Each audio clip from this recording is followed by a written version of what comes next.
ಪ್ರಬಲ ಖಾತೆಗಾಗಿ ಜಿದ್ದನ್ನ ಹಿಡಿದುಕೊತ್ತಿದ್ದಾರೆ ಹಿರಿಯ ಪ್ರಭಾವಿಗಳು. ರಾಜ್ ನ್ಯೂಸ್ ಕನ್ನಡದಲ್ಲಿ ಭಿನ್ನಮತದ ಇನ್ಸೈಡ್ ಸ್ಟೋರಿ. ಬೆಂಗಳೂರು ಖಾತೆ ಕೊಡಿ, ಇಲ್ಲದಿದ್ರೆ ಮಂತ್ರಿ ಸ್ಥಾನವೇ ಬೇಡ. ಸಿಎಂ ಡಿಕೆಶಿ ಸಂಧಾನ ರಿಜೆಕ್ಟ್ ಅನ್ನ ಮಾಡಿ ರಾಜೀನಾಮೆಯ ಬಾಂಬ್ ಅನ್ನು ಸಿಡಿಸ್ತಾ ಇದ್ದಾರೆ. ರಾಜೀನಾಮೆ ಬಾಂಬ್ ಸಿಡಿಸಿದ ಮಾಜಿ ಸಾರಿಗೆ ಸಚಿವ ರೆಡ್ಡಿ. ಬೆಂಗಳೂರು ಮಹಾ ಇಲಾಖೆಗೆ ರಾಮಲಿಂಗಾರೆಡ್ಡಿ ಜಿದ್ದಿನ ಪೈಪೋಟಿಯನ್ನ ಹರಿಸ್ತಾ ಇದ್ದಾರೆ. ಹೊತ್ತು ಮುಳುಗೋ ಒಳಗೆ ಖಾತೆ ಹಂಚಿಕೆ ಮಾಡಬೇಕಿದ್ದ ಸಿಎಂ ಈಗ ತಲೆ ಕೆಡಿಸ್ಕೊಂಡು ಕೂತಿದ್ದಾರೆ. ಖಾತೆ ಹಂಚಿಕೆ ಮಾಡಬೇಕಾದ ಡಿಕೆಶಿಗೆ ಎದುರಾಗಿದೆ ಒಂದು ದೊಡ್ಡ ಗಂಡಾಂತರ ಅಂತಂದ್ರೆ ತಪ್ಪಾಗ್ಲಾರ್ದು. ಯಾವ ರೀತಿ ಪರಿಸ್ಥಿತಿಯನ್ನ ನಿಭಾಯಿಸ್ತಾರೆ ಸಿಎಂ ಡಿಕೆ ಶಿವಕುಮಾರ್ ಸಿಕ್ಕಾಪಟ್ಟೆ ಹರಸಾಹಸವನ್ನ ಪಡ್ತಾ ಇದ್ದಾರೆ ಇವರ ಮನವನ್ನ ಒಲಿಸುವಲ್ಲಿ. ಹೊಸ ಸರ್ಕಾರ ಇದೆ, ಡಿಕೆ ಶಿವಕುಮಾರ್ಗೆ ಖಾತೆ ಹಂಚಿಕೆನೇ ಈಗ ಕಂಟಕ ಆಗಿಬಿಟ್ಟಿದೆ. ಇದು ಮೊದಲನೇ ಸವಾಲ್. ಸಿಎಂ ಆದ ನಂತರ ಡಿಕೆ ಶಿವಕುಮಾರ್ ಅವರಿಗೆ ಬಂದಿರುವಂತಹ ಮೊದಲನೇ ಪ್ರೆಷರ್ ಇದು, ಮೊದಲನೇ ಟೆನ್ಷನ್ ಅಂಡ್ ಮೊದಲನೇ ಮ್ಯಾನೇಜ್ಮೆಂಟ್ ನ ಒಂದು ಅವಘಡ ಸಂಭವಿಸ್ತಾ ಇರೋದಿಲ್ಲ. ಯಾಕೆ ಅಂತಂದ್ರೆ ನಮ್ಮ ರಾಜ್ ನ್ಯೂಸ್ ನಲ್ಲಿ ಸರ್ಕಾರದ ಭಿನ್ನ ಮತ ಏನಿದೆ ಅದರ ಇನ್ಸೈಡ್ ಸ್ಟೋರಿಯನ್ನ ಹೇಳ್ತಾ ಇರೋದು. ಬೆಂಗಳೂರು ಖಾತೆಯನ್ನ ಕೊಡಿ, ಇಲ್ಲದಿದ್ರೆ ಮಂತ್ರಿ ಸ್ಥಾನವೇ ಬೇಡವೇ ಬೇಡ ನಮ್ಗೆ ಅಂತ ಹೇಳಿ ರಾಮಲಿಂಗಾರೆಡ್ಡಿ ಅವರು ಹೇಳ್ತಾ ಇರೋದು. ಸಿಎಂ ಡಿಕೆಶಿ ಅವರ ಸಂಧಾನವನ್ನ ರಿಜೆಕ್ಟ್ ಮಾಡಿದ್ದಾರೆ. ನೀವೇನೇ ಸಂಧಾನವನ್ನ ಮಾಡಿದ್ರು ನನಗೆ ಬೇಕಾಗಿಲ್ಲ, ನಾನು ಕೇಳಿರುವಂತಹ ಖಾತೆಯನ್ನ ಇಲಾಖೆಯನ್ನ ನನಗೆ ಕೊಡಿ, ಇಲ್ಲ ಅಂತಂದ್ರೆ ನಾನು ರಾಜೀನಾಮೆಯನ್ನ ಕೊಡ್ತೀನಿ ಅಂತೇಳಿ ಸಿಎಂ ಡಿಕೆಶಿ ಅವರು ಕೊಟ್ಟಂತಹ ಸಂಧಾನವನ್ನ ತ್ಯಜಿಸಿ ರಾಜೀನಾಮೆಯ ಬಾಂಬ್ ಅನ್ನು ಸಿಡಿಸಿದ್ದಾರೆ ಮಾಜಿ ಸಾರಿಗೆ ಸಚಿವ ರಾಮಲಿಂಗಾರೆಡ್ಡಿ ಅವರು. ಬೆಂಗಳೂರು ಮಹಾ ಇಲಾಖೆಗಾಗಿ ರಾಮಲಿಂಗಾರೆಡ್ಡಿ ಅವರು ಅವರ ಮುಂದಿಟ್ಟಿದ್ದಾರೆ. ಬೆಂಗಳೂರು ಮಹಾ ಇಲಾಖೆಯೇ ನನಗೆ ಬೇಕು, ಬೇರೆ ಇಲಾಖೆ ನನಗೆ ಬೇಡ, ಬೇರೆ ಖಾತೆ ನನಗೆ ಬೇಡ ಅಂತ ಹೇಳಿ. ಆದ್ರೆ ಡಿಕೆಶಿ ಅವರು ಅದನ್ನ ಮನವೊಲಿಸುವಲ್ಲೋ ಅಥವಾ ಅದನ್ನ ಸಂಧಾನ ಮಾಡುವಲ್ಲೋ ಮುಂದಾದಾಗ ಯಾವುದು ಕೂಡ ಅಲ್ಲಿ ವರ್ಕೌಟ್ ಆಗಲಿಲ್ಲ. ಡಿಕೆಶಿ ಅವರ ಮಾತನ್ನೇ, ಆ ಸಂಧಾನವನ್ನೇ ತ್ಯಜಿಸಿ ಈಗ ಮಾಜಿ ಸಾರಿಗೆ ಸಚಿವ ರಾಮಲಿಂಗಾರೆಡ್ಡಿ ಅವರು ಬೆಂಗಳೂರು ಮಹಾ ಇಲಾಖೆಗೆ ನನಗೆ ಬೇಕು ಅಂತೇಳಿ ಪಟ್ಟು ಹಿಡಿದು ಕೂತಿದ್ದಾರೆ. ಹೊತ್ತು ಮುಳುಗೋ ಒಳಗಡೆ ಖಾತೆ ಹಂಚಿಕೆಯನ್ನ ಮಾಡಬೇಕಾಗಿತ್ತು ಇವತ್ತು ನೂತನವಾಗಿ ಆಯ್ಕೆಯಾದಂತಹ ಸಿಎಂ ಡಿಕೆ ಶಿವಕುಮಾರ್ ಅವರು.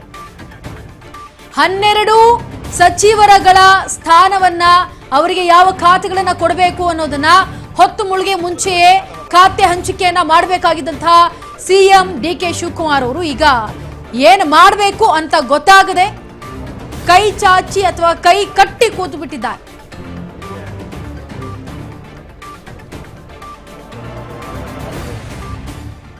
ಇದ್ರ ಬಗ್ಗೆ ಹೆಚ್ಚಿನ ಮಾಹಿತಿಯನ್ನ ಕೊಡೋದಕ್ಕೆ ಅಸೋಸಿಯೇಟ್ ಎಡಿಟರ್ ಆದಂತಹ ಗೋವಿಂದ್ ನೇರವಾಗಿ ವಿಧಾನಸೌಧದ ಹತ್ರ ನಮ್ಮ ಹತ್ರ ಜಾಯಿನ್ ಆಗ್ತಾ ಇದ್ದಾರೆ ಲೈವ್ ನಲ್ಲಿ. ಎಸ್ ಗೋವಿಂದ್, ಈಗ ಖಾತೆ ಹಂಚಿಕೆ ವಿಚಾರವಾಗಿ ಡಿಕೆಶಿ ಅವರು ಸಾಕಷ್ಟು ಗಂಡಾಂತರವನ್ನು ಎದುರಿಸ್ತಾ ಇದ್ದಾರೆ. ಇತ್ತ 12 ಸಚಿವರುಗಳು ಕೂಡ ಪಟ್ಟು ಹಿಡಿದು ಕೂತಿರೋದು ನಮ್ಗೆ ಇಂತಿಂತ ಇಲಾಖೆಗಳೇ ಬೇಕು ಅಂತ ಹೇಳಿ. ಈಗ ಯಾವ ರೀತಿ ನಿರ್ಧಾರವನ್ನ ತೆಗೆದುಕೊಳ್ತಾರೆ, ಜೊತೆಗೆ ಮನವೊಲಿಸುವಲ್ಲಿ ಯಶಸ್ವಿ ಆಗ್ತಾರಾ ನೂತನವಾಗಿ ಆಯ್ಕೆಯಾದಂತಹ ಡಿಕೆ ಶಿವಕುಮಾರ್ ಅವರು? ಪ್ರಮುಖವಾಗಿ ಸಂಪುಟ ರಚನೆಯಾಗಿ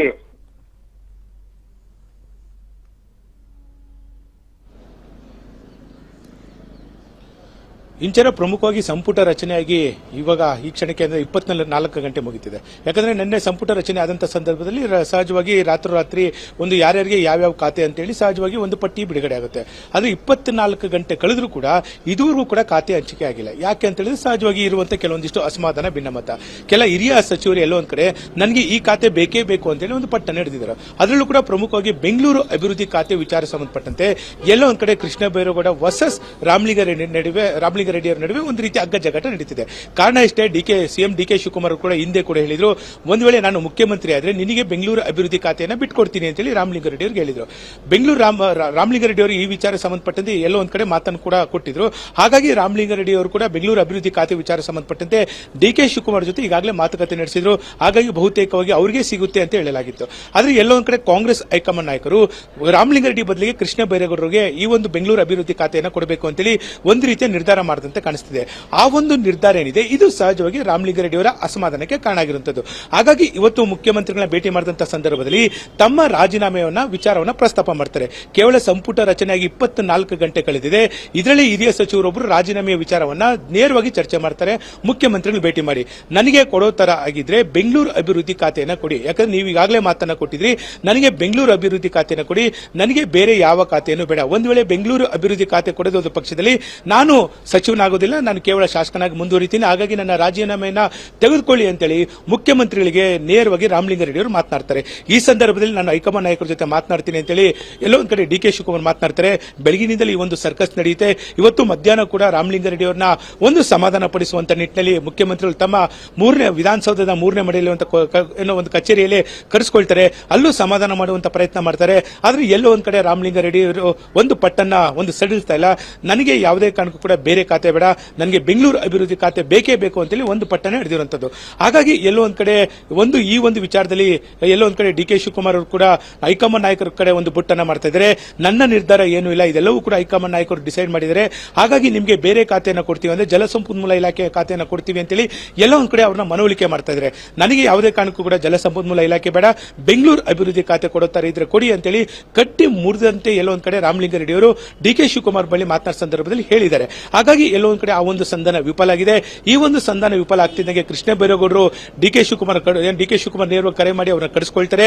ಈ ರೀತಿ ಒಂದು ಚರ್ಚೆ ಆಗ್ತಿದೆ, ನೀವು ಹೈಕಮಾಂಡ್ ನಾಯಕರ ನೀವು ಕೂಡ ಮಾತನಾಡಿ ಅಂತೇಳಿ. ಯಾಕಂದ್ರೆ ಕೃಷ್ಣ ಬೈರೇಗೌಡರು ಕೂಡ ಬೆಂಗಳೂರು ಅಭಿವೃದ್ಧಿ ಖಾತೆ ಮೇಲೆ ಕಣ್ಣಿಟ್ಟಿಲ್ಲ, ಕಂದಾಯ ಇಲಾಖೆಯನ್ನು ನಿರ್ವಹಿಸಬೇಕು ಅಂತ ಹೇಳಿ. ಸಹಜವಾಗಿ ಸಿದ್ದರಾಮಯ್ಯ ಸಂಪುಟದಲ್ಲಿ ಕೃಷ್ಣ ಬೈರೇಗೌಡರು ಕಂದಾಯ ಇಲಾಖೆ 3 ವರ್ಷ ನಿರ್ವಹಿಸಿದ್ರು. ಹಾಗಾಗಿ ಉಳಿದ 2 ವರ್ಷ ಕೂಡ ನಾನು ಕಂದಾಯ ಇಲಾಖೆ ಬೇಕು ಅಂತೇಳಿ ಎಲ್ಲ ಒಂದ್ ಕಡೆ ಕೃಷ್ಣ ಬೈರೇಗೌಡರು ಕೂಡ ಪಟ್ಟ ನೀಡಿದ್ದಾರೆ. ಆದ್ರೆ ಕಂದಾಯ ಇಲಾಖೆ ವಿಚಾರ ಸಂಬಂಧಪಟ್ಟಂತೆ ಈಗಾಗಲೇ ಡಾಕ್ಟರ್ ಜಿ ಪರಮೇಶ್ವರ್ ಅವರು ನನಗೆ ಗೃಹ ಖಾತೆ ಬೇಡ, ನನಗೆ ಕಂದಾಯ ಖಾತೆ ಬೇಕು ಅಂತೇಳಿ ಅವರು ಕೂಡ ಕಣ್ಣಿಟ್ಟಿರುವಂತದ್ದು. ಹಾಗಾಗಿ ಈ ರೀತಿ ಒಂದು ಖಾತೆ ಹಂಚಿಕೆ ವಿಚಾರ ಸಂಬಂಧಪಟ್ಟಂತೆ ಅಗ್ಗ ಜಗ್ಗಾಟ ನಡೀತಿದೆ. ಅದರಲ್ಲೂ ಕೂಡ ಹಿರಿಯ ಸಚಿವರ ನಡುವೆ ಒಂದು ಅಗ್ಗ ಜಗ್ಗಾಟ ನಡೀತಿದೆ. ಇದು ಎಲ್ಲೋ ಒಂದ್ ಕಡೆ ಸಿಎಂ ಡಿ.ಕೆ. ಶಿವಕುಮಾರ್ ಅವರಿಗೆ ಸಹಜವಾಗಿ ಒಂದು ಟೆನ್ಷನ್ ಶುರುವಾಗಿದೆ. ಹಾಗಾಗಿ ವಿಧಾನಸೌಧದಲ್ಲಿ ಸಭೆ ಆದ ಬಳಿಕ ನೇರವಾಗಿ ಕಾವೇರಿ ನಿವಾಸಕ್ಕೆ ಹೋಗ್ತಾರೆ. ಮಾಜಿ ಮುಖ್ಯಮಂತ್ರಿ ಸಿದ್ದರಾಮಯ್ಯ ಭೇಟಿ ಮಾಡ್ತಾರೆ.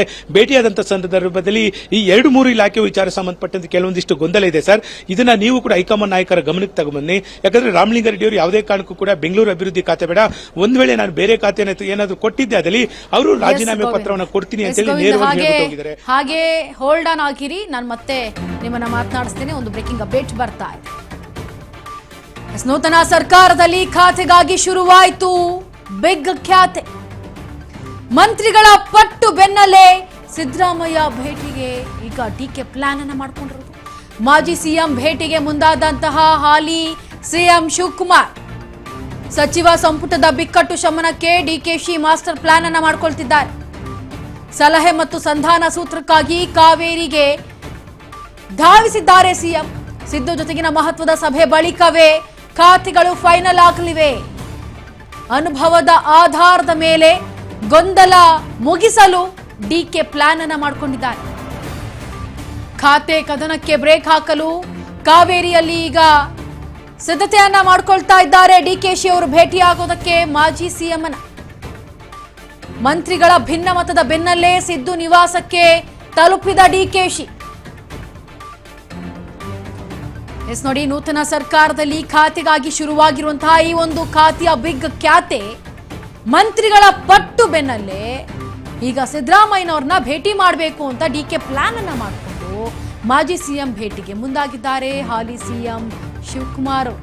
ಸಚಿವ ಸಂಪುಟ ಬಿಕ್ಕಟ್ಟು ಏನ್ ನಡೀತಾ ಇದೆ, ಇದು ಒಂದು ಶಮನಕ್ಕೆ ಡಿಕೆಶಿ ಮಾಸ್ಟರ್ ಪ್ಲಾನ್ ಅನ್ನ ಮಾಡ್ಕೊಳ್ತಾ ಇರೋದು. ಸಲಹೆ ಮತ್ತು ಸಂಧಾನ ಸೂತ್ರಕ್ಕಾಗಿ ಕಾವೇರಿ ನಿವಾಸಕ್ಕೆ ಧಾವಿಸಿದ್ದಾರೆ ನೂತನ ಸಿಎಂ ಡಿಕೆ ಶಿವಕುಮಾರ್. ಸಿದ್ದು ಜೊತೆಗೆ ಮಹತ್ವದ ಸಭೆಯನ್ನ ಮಾಡಿದ ಬಳಿಕವೇ ಖಾತೆಯ ಬಗ್ಗೆ ಫೈನಲ್ ಅನ್ನ ಮಾಡಲಿದ್ದಾರೆ ಡಿಕೆ ಶಿವಕುಮಾರ್ ಅವರು. ಅನುಭವದ ಆಧಾರದ ಮೇಲೆ ಗೊಂದಲವನ್ನ ಇವರು ನಿವಾರಣೆ ಮಾಡ್ತಾರೆ ಅಂತ ಹೇಳಿ ಈಗ ಡಿಕೆಶಿ ಅವರು ಕಾವೇರಿ ನಿವಾಸದತ್ತ ಮಾಜಿ ಮುಖ್ಯಮಂತ್ರಿ ಆದಂತಹ ಸಿದ್ದರಾಮಯ್ಯ ಅವ್ರನ್ನ ಭೇಟಿಯಾಗ್ತಾ ಇರೋದು. ಈಗ ಮತ್ತಷ್ಟು ಮಾತನಾಡಿಸ್ತಾ ಹೋಗೋಣ ವಿಧಾನಸೌಧದಲ್ಲಿರುವಂತಹ ನಮ್ಮ ಅಸೋಸಿಯೇಟ್ ಎಡಿಟರ್ ಗೋವಿಂದ್ ಅವ್ರನ್ನ. ಗೋವಿಂದ್, ಈಗ ಮತ್ತೊಂದು ಪ್ರಶ್ನೆ ಅಂತಂದ್ರೆ, ಈಗ ಖಾತೆ ಹಂಚಿಕೆ ವಿಚಾರವಾಗಿ ಇಷ್ಟೆಲ್ಲ ತಲೆನೋವು ಆಗ್ತಾ ಇರೋದ್ರಿಂದ ಈಗ ಯಾರು ಮಾಜಿ ಮುಖ್ಯಮಂತ್ರಿಗಳಿದ್ದಾರೆ ಸಿದ್ದರಾಮಯ್ಯನವರು, ಅವರ ನಿವಾಸಕ್ಕೆ ತೆರಳ್ತಾ ಇರೋದು ಡಿಕೆಶಿ ಅವರು. ಅವರ ಜೊತೆ ಸಭೆ ಆದ ಬಳಿಕ ಖಾತೆಗಳನ್ನ ಫೈನಲ್ ಮಾಡೋದು ಅಂತ ಹೇಳ್ತಿದ್ದಾರೆ. ಅಲ್ಲಿ ಹೋದ್ರೆ ಯಾವ ರೀತಿಯಾಗಿ ಒಂದು ಸಭೆ ನಡೆಯಬಹುದು ಅಂತ?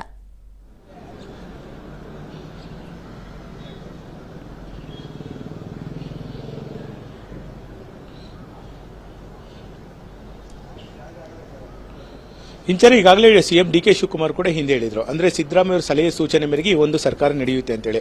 ಹಾಗಾಗಿ ಖಾತೆ ಹಂಚಿಕೆ ವಿಚಾರ ಸಂಬಂಧಪಟ್ಟಂತೆ ಇರುವಂತಹ ಗೊಂದಲ ಏನಿದೆ ಸಹಜವಾಗಿ ಸಿದ್ದರಾಮಯ್ಯ ಅವರಿಗೆ ಒಂದು ಗಮನಕ್ಕೆ ತರಬೇಕಾಗುತ್ತೆ. ಅದರಲ್ಲೂ ಕೂಡ ಬೆಂಗಳೂರು ಅಭಿವೃದ್ಧಿ ಖಾತೆ ವಿಚಾರ ಸಂಬಂಧಪಟ್ಟಂತೆ ನಡೀತಿರುವಂತಹ ಈ ಒಂದು ಹಗ್ಗಜಗ್ಗಾಟೇನಿದೆ ಸಹಜವಾಗಿ ಕೆಲ ನಾಯಕರಿಗೆ ಇರಿಸು ಮೂಡಿಸ್ತಂದಿದೆ. ಯಾಕಂದ್ರೆ ಸಂಪುಟ ರಚನೆಗೆ 24 ಗಂಟೆ ಕಳೆದಿದೆ, ಆದ್ರೂ ಕೂಡ ಖಾತೆ ಹಂಚಿಕೆ ಆಗಿಲ್ಲ. ಈ ಒಂದು ವಿಚಾರವನ್ನು ಪ್ರತಿಪಕ್ಷ ನಾಯಕರು ನೇರವಾಗಿ ಪ್ರಶ್ನೆ ಮಾಡ್ತಾರೆ. ಎಲ್ಲೋ ಒಂದ್ ಕಡೆ ಸಂಪುಟ ರಚನೆಗೆ 24 ಗಂಟೆ ಹೇಳಿದ್ರು ಕೂಡ ಖಾತೆ ಹಂಚಿಕೆ ಆಗಿಲ್ಲ ಅಂತೇಳಿ ಸಹಜವಾಗಿ ಸರ್ಕಾರದ ವಿರುದ್ಧ ಮುಗಿ ಬೀಳ್ತಾರೆ. ಹಾಗಾಗಿ ಡಿ.ಕೆ. ಶಿವಕುಮಾರ್ ಅವರು ನೇರವಾಗಿ ಕಾವೇರಿ ನಿವಾಸಕ್ಕೆ ಸಿದ್ದರಾಮಯ್ಯ ನಿವಾಸಕ್ಕೆ ತೆರಳಿದಂತ ಸಂದರ್ಭದಲ್ಲಿ ಈ ಎಲ್ಲಾ ವಿಚಾರಗಳು ಕೂಡ ಅಂದ್ರೆ ಖಾತೆ ಹಂಚಿಕೆ ವಿಚಾರ ಸಂಬಂಧಪಟ್ಟಂತೆ 2-3 ಇಲಾಖೆ ವಿಚಾರ ಸಂಬಂಧಪಟ್ಟಂತೆ ಏನು ಹಗ್ಗಜಗ್ಗಾಟ ನಡೀತಿದೆ. ಒಂದು ಕಂದಾಯ ಇಲಾಖೆ ಇರಬಹುದು, ಜೊತೆಗೆ ಬೆಂಗಳೂರು ಅಭಿವೃದ್ಧಿ ಖಾತೆ ವಿಚಾರ ಸಂಬಂಧಪಟ್ಟಂತೆ ಈ 2 ಖಾತೆ ವಿಚಾರ ಸಂಬಂಧಪಟ್ಟಂತೆ ಪರಮೇಶ್ವರ್, ಕೃಷ್ಣ ಬೈರೇಗೌಡರು ಜೊತೆಗೆ ರಾಮಲಿಂಗಾರೆಡ್ಡಿ ಈ 3 ಹಿರಿಯ ಸಚಿವರ ನಡುವೆ ಒಂದು ರೀತಿಯ ಹಗ್ಗಜಗ್ಗಾಟ ನಡೀತಿದೆ. ನನಗೆ ಈ ಖಾತೆ ಬೇಕು ಅಂತ ಹೇಳಿ ಸಹಜವಾಗಿ ತಮ್ಮ ಬೇಡಿಕೆಗಳನ್ನ ಒತ್ತಡವನ್ನ ಹಾಕ್ತಾ ಇದ್ದಾರೆ. ಹಾಗಾಗಿ ಈ ಎಲ್ಲಾ ವಿಚಾರಕ್ಕೆ ಸಂಬಂಧಪಟ್ಟಂತೆ ಸಿದ್ದರಾಮಯ್ಯ ಅವರನ್ನ ಭೇಟಿ ಮಾಡಿದಂತ ಸಂದರ್ಭದಲ್ಲಿ ಸಿಎಂ ಡಿ.ಕೆ. ಶಿವಕುಮಾರ್ ಈ ಒಂದು ವಿಚಾರವನ್ನ ಹೇಳಿದ್ದಾರೆ. ಅಂದ್ರೆ ನೀವು ಅವ್ರನ್ನ ಕರೆಸಿ ಮಾತನಾಡಿ, ಅವ್ರನ್ನ ಸಮಾಧಾನ ಮಾಡಿ. ಎಲ್ಲ ಒಂದ್ ಕಡೆ ಪರಮೇಶ್ವರ್ ನೇರವಾಗಿ ಕಂದಾಯ ಇಲಾಖೆ ನನಗೆ ಬೇಕೇ ಬೇಕು ಅಂತ ಒಂದು ರೀತಿ ಹಠ ಮಾಡ್ತಿದ್ರೆ, ಗೃಹ ಖಾತೆ ನನಗೆ ಯಾವುದೇ ಕಾರಣಕ್ಕೂ ಕೂಡ ಬೇಡ ಅಂತೇಳಿ ಪರಮೇಶ್ವರ್ ಹೇಳ್ತಾರೆ. ಮತ್ತೊಂದು ಕಡೆ ಇದೇ ಒಂದು ವಿಚಾರ ಸಂಬಂಧಪಟ್ಟಂತೆ ಕೃಷ್ಣ ಬೈರೇಗೌಡರು ಬೆಂಗಳೂರು ಅಭಿವೃದ್ಧಿ ಖಾತೆ ಬೇಡ, ನನಗೆ ಕಂದಾಯ ಇಲಾಖೆ ಸಾಕು ಅಂತೇಳಿ ಅವರು ಕೂಡ ಮಾತನಾಡ್ತಾ ಇದ್ದಾರೆ. ಮತ್ತೊಂದು ಕಡೆ ಮತ್ತೊಂದು ಹೆಜ್ಜೆನ ಮುಂದಿಟ್ಟಿರುವಂತಹ ರಾಮಲಿಂಗಾರೆಡ್ಡಿಯವರು ಕೊಡೋದಾದ್ರೆ ನನಗೆ ಬೆಂಗಳೂರು ಅಭಿವೃದ್ಧಿ ಖಾತೆನ ಮಾತ್ರ ಕೊಡಿ, ಬೇರೆ ಯಾವ ಖಾತೆನೂ ಬೇಡ. ಒಂದ್ ವೇಳೆ ಬೇರೆ ಖಾತೆಯನ್ನು ಕೊಟ್ಟಿದ್ದೆ ಆದಲ್ಲಿ ನಾನು ಕೇವಲ ಶಾಸಕನಾಗಿ ಮುಂದುವರಿತೀನಿ ಅಂತೇಳಿ ತಮ್ಮ ಮಾತುಗಳನ್ನ ಮಾತನಾಡಿದ್ದಾರೆ. ಹಾಗಾಗಿ ಎಲ್ಲೋ ಒಂದ್ ಕಡೆ ಒಂದ್ ವೇಳೆ ರಾಮಲಿಂಗಾರೆಡ್ಡಿಯವರು ರಾಜೀನಾಮೆ ಕೊಟ್ಟಿದ್ದೆ ಆದಲ್ಲಿ ಸಹಜವಾಗಿ ಇದು ಸಿಎಂ ಡಿ.ಕೆ. ಶಿವಕುಮಾರ್ ಅವರಿಗೆ ಒಂದು ರೀತಿಯ ಇರಿಸು ಮುರುಸಾಗುತ್ತೆ. ಕೇವಲ 24 ಗಂಟೆಯಲ್ಲಿ ರಾಜೀನಾಮೆ ವಿಚಾರ ಚರ್ಚೆ ಆಗುತ್ತೆ ಅಂತ ಹೇಳಿದ್ರೆ, ಎಲ್ಲೋ ಒಂದ್ ಕಡೆ ಅವ್ರನ್ನ ಕರೆಸಿ ಸಮಾಧಾನ ಮಾಡಿಲ್ಲ ಅಂತ ಹೇಳಿದ್ರೆ ಅದು ಎಲ್ಲವೂ ಕೂಡ ಎಲ್ಲ ಒಂದ್ ಕಡೆ ಡಿ.ಕೆ. ಶಿವಕುಮಾರ್ ಕಡೆ ಎಲ್ಲ ಒಂದ್ ಕಡೆ ಬೊಟ್ಟು ಮಾಡ್ತಾರೆ. ಹಾಗಾಗಿ ಸಿದ್ದರಾಮಯ್ಯ ಅವರನ್ನ ಭೇಟಿ ಮಾಡಿದಂತ ಸಂದರ್ಭದಲ್ಲಿ ಆ ಇಬ್ಬರನ್ನೂ ನಾಯಕರನ್ನ ಕರೆಸಿ ಅವ್ರನ್ನ ಸಮಾಧಾನ ಮಾಡಿ ಅಂತೇಳಿ ಅವರು ಕೂಡ ಚರ್ಚೆ ಮಾಡ್ತಾ ಇದ್ದಾರೆ. ಹಾಗಾಗಿ ಕಾದೊಡಬೇಕಾಗುತ್ತೆ. ಒಂದ್ ವೇಳೆ ಇವತ್ತು ರಾತ್ರಿ ಒಳಗಡೆ ಇಬ್ಬರು ನಾಯಕರನ್ನ ಕರೆಸಿ ಅವರು ಸಮಾಧಾನ ಮಾಡಿದ್ರೆ ಇವತ್ತು ರಾತ್ರಿ ಒಳಗೆ ಖಾತೆಗಳು ಹಂಚಿಕೆ ಆಗುತ್ತೆ. ಒಂದ್ ವೇಳೆ ಏನಾದ್ರೂ ಅವರು ಸಮಾಧಾನ ಮಾಡಿದ ಪಕ್ಷದಲ್ಲಿ ಸಹಜವಾಗಿ ಖಾತೆ ಹಂಚಿಕೆ ವಿಚಾರ ಸಂಬಂಧಪಟ್ಟಂತೆ ಮತ್ತಷ್ಟು ಅಸಮಾಧಾನ, ಭಿನ್ನಮತ ಭುಗಿಲೇಳೋದು ಕೂಡ ಸಾಧ್ಯತೆ ಹೆಚ್ಚಾಗಿರುವಂತದ್ದು. Inchara S, thank you so much Govind, ನಿಮ್ಮೆಲ್ಲ ಇನ್ ಡೆಪ್ತ್ ಮಾಹಿತಿಗಾಗಿ. ಎಸ್ ನೋಡಿ, ಅಂತೂ ಇಂತೂ ಈಗ ಸಿದ್ದರಾಮಯ್ಯನವರ ಮೊರೆಯನ್ನು ಹೋಗಿರೋದು, ಯಾಕಂದರೆ ಅವರು ಹಿರಿಯರು, ಅವರಿಗೆ ಅನುಭವ ಇದೆ. ಹಾಗಾಗಿ ಆ ಅನುಭವವನ್ನು ಪಡೆದುಕೊಂಡಿರುವಂಥ ಸಿದ್ದರಾಮಯ್ಯ ಅವರ ಬಳಿ ಹೋಗಿ ಡಿ.ಕೆ.ಶಿ ಅವರು ಸಭೆ ಮಾಡಿದ ಬಳಿಕ ಯಾರ್ಯಾರಿಗೆ ಯಾವ ಇಲಾಖೆಯನ್ನು ಕೊಡಬೇಕು ಅಂತ ಹೇಳಿ ನಿರ್ಧಾರವನ್ನು ಮಾಡಲಿದ್ದಾರೆ. ಸದ್ಯಕ್ಕೆ ಈಗ ಕಾವೇರಿ ನಿವಾಸದತ್ತ ತೆರಳಿದ್ದಾರೆ. ಮಾಜಿ ಮುಖ್ಯಮಂತ್ರಿ ಸಿದ್ದರಾಮಯ್ಯ ಅವರ ಮನೆಗೆ ತೆರಳಿದ್ದಾರೆ. ನೂತನವಾದಂತಹ ಅಂದರೆ ಹಾಲಿ ಮುಖ್ಯಮಂತ್ರಿ ಡಿ.ಕೆ. ಶಿವಕುಮಾರ್ ಅವರು ಈಗ ಮನೆಗೆ ಹೋಗಿ ಅಲ್ಲಿ ಮಾತನಾಡಿ ಒಂದಷ್ಟು ಸಭೆಗಳಾಗಿ ಯಾರ್ಯಾರಿಗೆ ಯಾವ್ಯಾವ ಸ್ಥಾನವನ್ನು ಕೊಡಬೇಕು, ಯಾವ್ಯಾವ ಸಚಿವರಿಗೆ ಯಾವ್ಯಾವ ಖಾತೆಗಳನ್ನು ಕೊಡಬೇಕು ಅಂಥೇಳಿ ಅದು ಫಿಕ್ಸ್ ಆದ ನಂತರ ಇಲ್ಲಿ ಬಂದು ಘೋಷಣೆ ಮಾಡೋದಕ್ಕೆ ಡಿ.ಕೆ.ಶಿ ಅವರು ಕೂಡ ಸಿದ್ಧರಾಗಿದ್ದಾರೆ.